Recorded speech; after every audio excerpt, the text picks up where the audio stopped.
10 beekeeping jobs to do in May and June.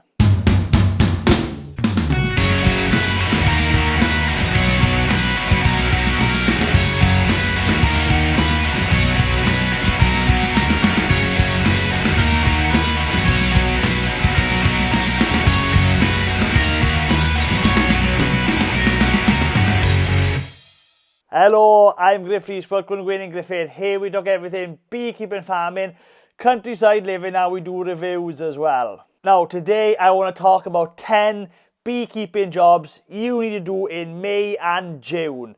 Now I've decided to combine these two videos into one video because the same jobs we're going to be doing now in May, we're going to be doing it in June as well. So might as well do this in one video. Number 1, swarming. Now swarming is going to be at its highest level now than the rest of the year. May and June are notorious months for swarming. You need to keep an eye on your bees and make sure they don't swarm. If you don't know how to stop your bees from swarming, click on this video over there to see how I stop my bees from swarming. Number 2. Now, we're going to be starting doing our weekly inspections this month and all the way through into June. And we're not just checking for swarm cells, we're checking to see, do they need supers? How much room have they got? What are the bees looking like? Now is the time we really need to take a close eye on the bees and do that weekly. Number 3. Now, if you haven't put swarm traps out, make sure you do it. Otherwise, you're going to lose out on the big swarms. But more importantly, take a look at your swarm traps from now on. Because if you do catch a swarm, you want to know quite early. Because the last thing you want is a swarm hitting one of your hives. You don't notice that for about 4 weeks. The entire box will be full of bees and honey. And you've lost out on the potential honey crop that those bees or that swarm could have produced for you.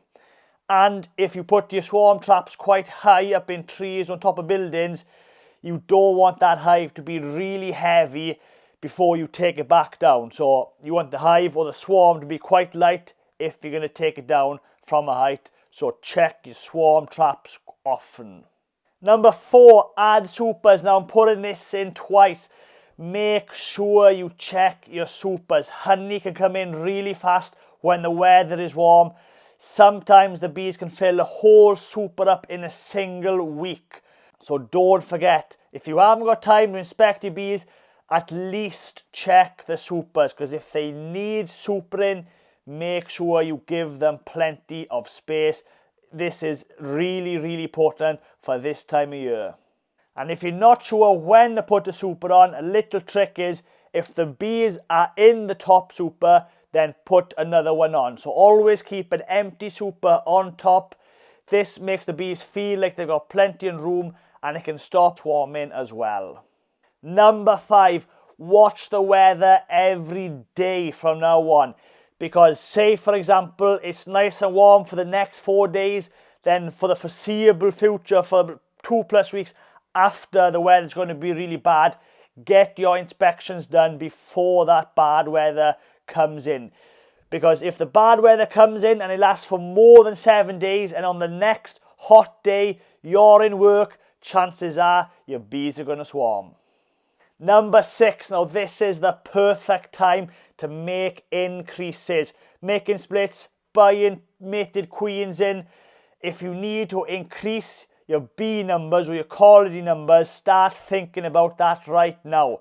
And don't forget, a little rule is, say for example you've got 10 hives and you want to maintain your levels or maintain your number at 10 hives, then you need to do at least 2 splits every year to keep your levels at 10. Because winter losses does happen and you get summer losses as well. So you need new stock coming through the pipeline to be your bees for next year. Number 7. Now when we go into June, we get what's called the June gap. That means there's not many forage for bees and possibly there could be even a starvation warning. So come June, if you've taken the spring crop off, make sure you check your bees' stores levels, because bees have been known to starve and die in June. Number 8. Now hopefully we've had a fantastic spring and there is some surplus honey to take off.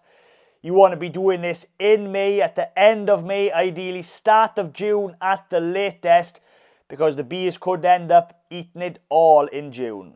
That said, if you're not that bothered about spring crop, leave that on, because like I said in the previous post, the bees might need that for the June gap. Number 9. Now once we get into June, this is a good opportunity to cut the grass and the vegetation in your apiary. All the dandelions will be gone and most of the honey producing plants will be gone, and we're in the June gap, so it's the perfect time to cut the grass. So come July, there's nothing stopping the clover coming up in your apiary. And number 10, now is the perfect time as well to start changing the old comb in your hives. Have you got black comb that needs to get changed? Well, now is the perfect time to do it.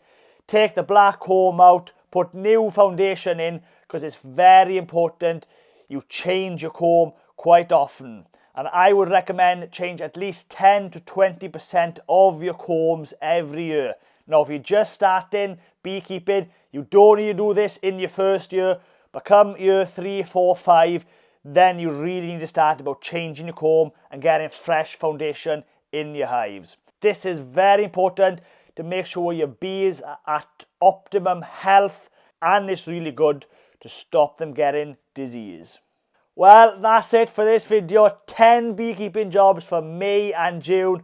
Hopefully we'll get some good weather, and don't forget to do those jobs. Well, that's it for this video. Hopefully you enjoy it, and don't forget, if you like this video and you want to watch more of the same kind of content, then please subscribe to my YouTube channel. I try my best to upload new videos every week. Thanks for watching.